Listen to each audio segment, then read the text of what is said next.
وصل عليهم إن صلاتك سكن لهم والله سميع عليم.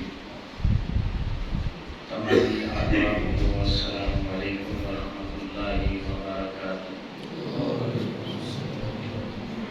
مولانا صلی اللہ علیہ وسلم کے غلاموں، آج کا مضمون ہمارا سیرت ام المؤمنین عائشہ صدیقہ رضی اللہ تعالیٰ عنہ کا بنتا تھا، لیکن کافی احباب نے یہ صدقہ فطر کے حوالے سے بات کی، تو پھر میں نے مناسب سمجھا کہ آج ہم صدقہ فطر کے حوالے سے بات کر لیتے ہیں.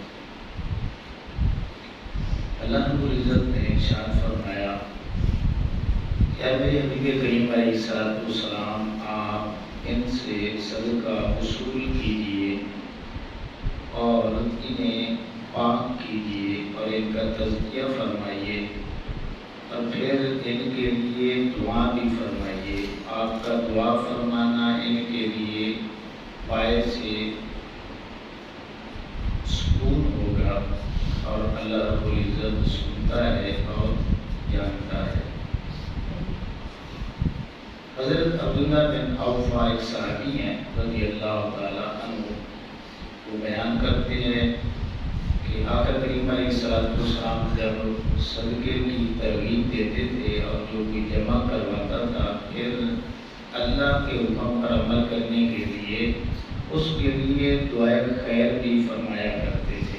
اس سے ایک مسئلہ یہ بھی ثابت ہوتا ہے کہ جب بھی صدقہ ایک ہے دینے والا، ایک ہے لینے والا، جو لے رہا ہے اس کو چاہیے کہ وہ دینے والے کو دعائے خیر سے نوازے. آپ فرماتے ہیں کہ میرے ابا جی نے آقا کریم صلی اللہ علیہ وسلم کے فرمان پر عمل کرتے ہوئے صدقہ جمع کروایا، تو آقا کریم علیہ السلام نے پھر میرے ابا جی کا نام لے کر انہیں دعائے خیر سے نوازا کہ اللہ رب العزت آپ کے مال میں، جان میں، رزق میں کرم برکت عطا فرمائے. امام الانبیاء صلی اللہ علیہ وسلم کے غلاموں، صدقہ فرض ہو یا واجب، آقا کریم علیہ السلام اپنے دور میں اسے جمع کیا کرتے تھے، پورے اہتمام کے ساتھ جمع کر کے آگے پھر پورا انتظام کرتے غربا تک پہنچانے کا. اللہ اکبر. تو صدقہ فطر جو ہے یہ ایک مالی عبادت ہے، انفاق فی سبیل اللہ میں واجب کا درجہ رکھتا ہے.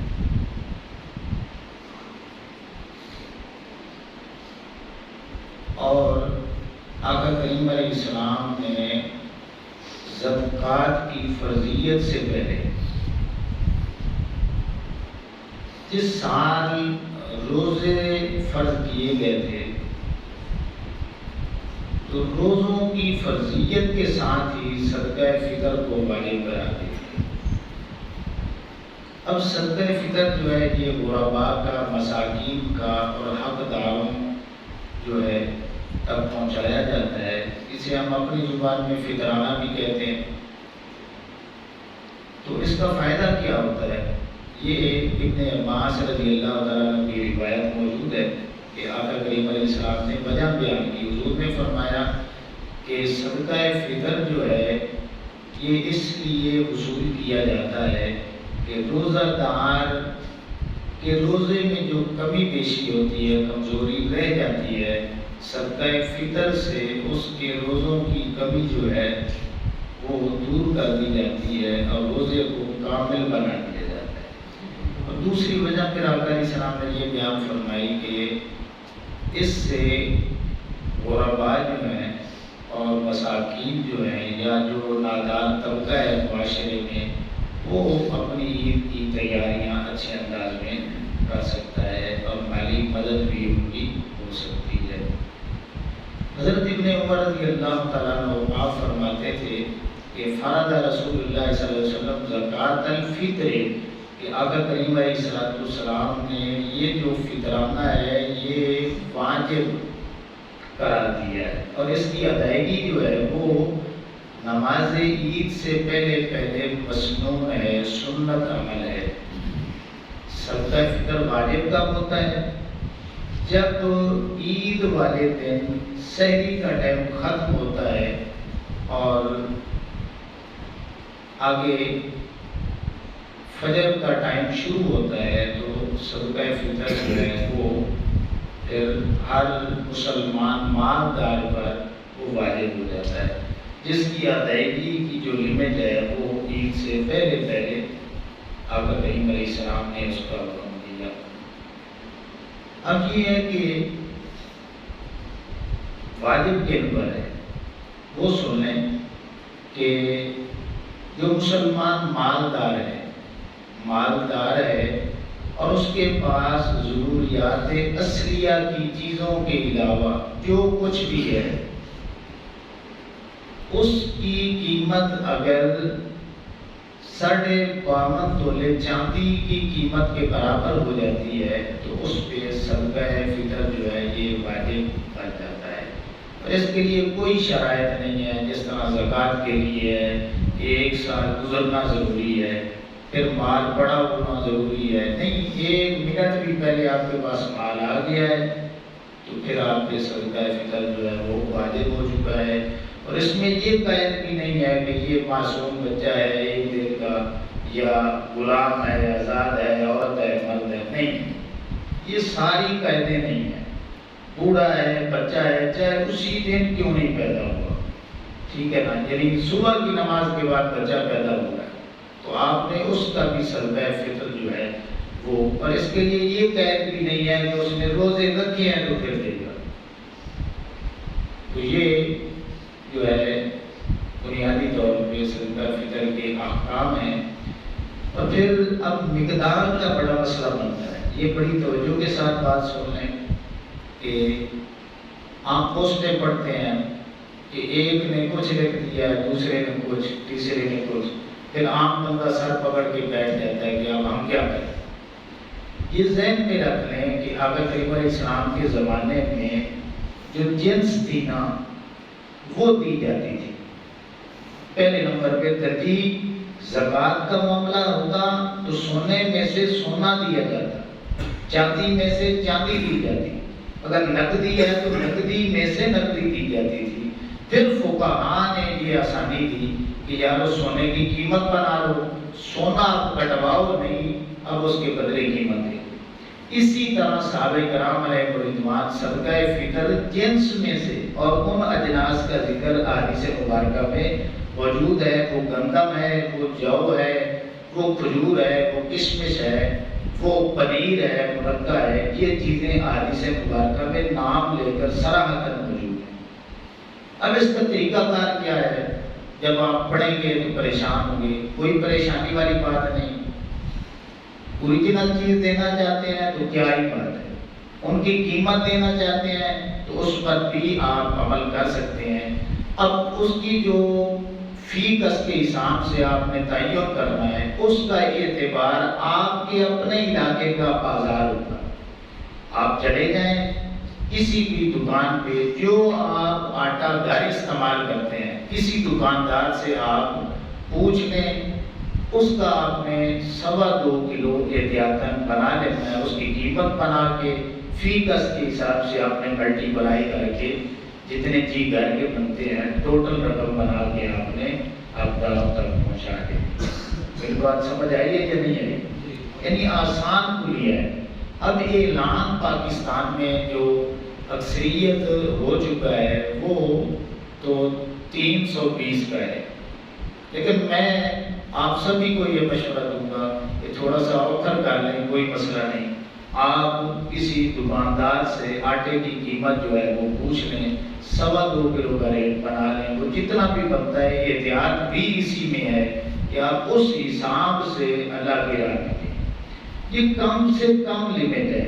اب جو کا بنائیں گے تو پھر اس کی قیمت اور زیادہ بڑھ جائے گی، 560 تک ہے۔ کھجور کی تقریباً جو نارمل کھجور آپ کو بازار میں ملے گی، جو میں لے کے آیا ہوں، یہ میرے ساتھ آئی صاحب کی تھے، 500 روپے کلو، تو 4 کلو بنائیں گے تو وہ 2000 فی کس بن جائے گی۔ یعنی حساب لگانا کوئی مشکل بات نہیں۔ اسی طرح کشمش ہے، اور اسی طرح پھر کھجور جو اعلیٰ قسم کی ہے اجوا، اس کا ریٹ بنائیں گے تو وہ آگے مطلب ہے جو اپنی حیثیت کے مطابق کتنا اللہ کی راہ میں دینا چاہتا ہے تو وہ اتنا جو ہے وہ بازار سے ریٹ لگوا دے۔ کم سے کم جو گندم ہے اس پہ تو کسی کو گنجائش نہیں ہے، معافی نہیں ہے۔ جس نے کلمہ پڑھا ہے اور وہ اس کیٹیگری میں آتا ہے تو وہ فوراً سے پہلے، اور صحابہ کرام یہ بھی بتاتے ہیں کہ حضرت عبداللہ بن عمر رضی اللہ عنہ صحیح حدیث میں آتا ہے کہ 2-3 دن پہلے ادائیگی کر دیتے تھے۔ ایک یہ بھی ہمارے یہاں تھوڑی سی رعایت اس دور میں ہمیں مل گئی ہے، وہ کہتے ہیں ابھی دے دیں، رمضان سے شروع ہوا ہے نا ابھی دے دیں۔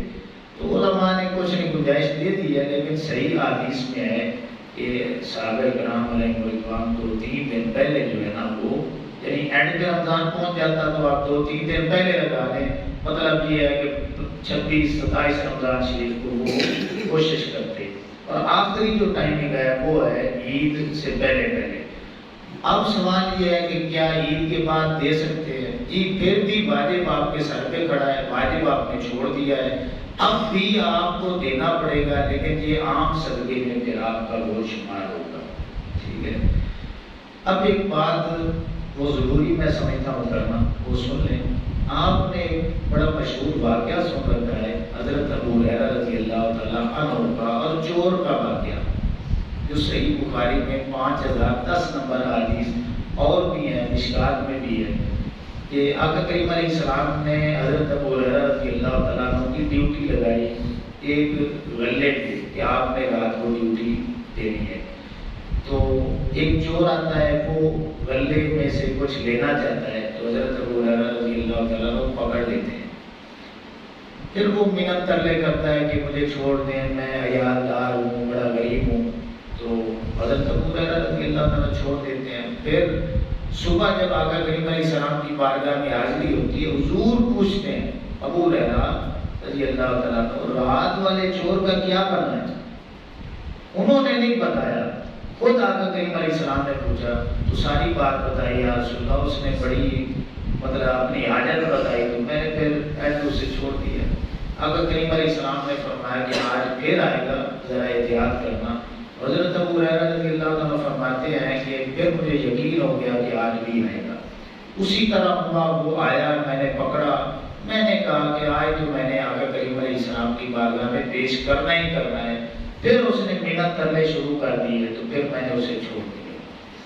صبح ہوئی، اسی طرح آقا علیہ السلام نے پھر پوچھا اور پھر فرمایا ابو ہریرہ آج پھر آئے گا، آج پھر خیال رکھنا۔ اب تیسرا دن آ جاتا ہے تو پھر وہ چور آتا ہے، اسی طرح وہ غلہ اٹھا رہا ہوتا ہے، میں اسے پکڑتا ہوں اور غصہ بھی ہوتا ہے کہ کیوں اس طرح آج تیسرا دن میں کر رہا ہے۔ تو پھر وہ میرے منت ترلے کرتا ہے، جب میں نہیں نہ مانتا تو آگے سے وہ کہتا ہے کہ ابو ہریرہ ایک وظیفہ بتاتا ہوں کہ تجھے ہے نا کہ پوری رات جاگنا پڑتا ہے، تو اگر آیت الکرسی پڑھ لو گے نا تو پوری رات اللہ کی طرف سے ایک فرشتہ ڈیوٹی دے گا، کوئی چور چوری نہیں کر سکے گا۔ تو حضرت ابو ہریرہ رضی اللہ تعالیٰ یہ سن کے پھر اسے چھوڑ دیتے ہیں۔ صبح آقا کریم علیہ السلام حضرت ابو ہریرہ رضی اللہ تعالیٰ سے پھر پوچھتے ہیں ابو ہریرہ رات چور کا کیا بنا؟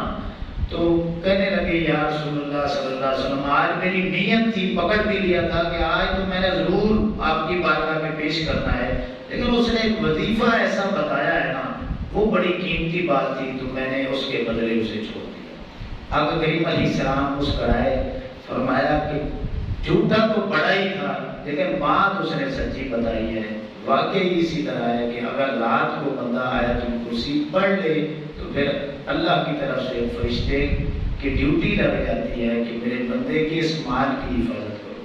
اب یہ مال آپ کو کوئی نہیں بتاتا وہ مال کون سا تھا جس پہ ڈیوٹی تھی، وہ صدقہ فطر اکٹھا کیا ہوا تھا، وہ غلہ تھا جو صدقہ فطر کی مد میں جمع ہوا تھا، اس پہ آقا کریم علیہ السلام نے ان کی ڈیوٹی لگائی تھی۔ تو اس سے بات یہ ثابت ہوتی ہے کہ آقا کریم علیہ السلام صدقہ فطر جمع بھی کیا کرتے تھے، پھر آگے پہنچانے کا انتظام بھی کیا کرتے تھے، زکوٰۃ بھی جمع کیا کرتے تھے، آگے پہنچانے کا انتظام بھی کیا کرتے تھے۔ تو امام الانبیاء صلی اللہ علیہ وسلم کے غلاموں کوشش کریں کہ آپ یہ تھوڑی سی جو میں نے بتائی ہے بات آپ تسلی کریں، پوچھ لیں، احتیاط اسی میں ہے اور اس پہ پھر عمل کریں گے تو انشاءاللہ اللہ رب العزت کی ہمیں رضا نصیب ہوگی۔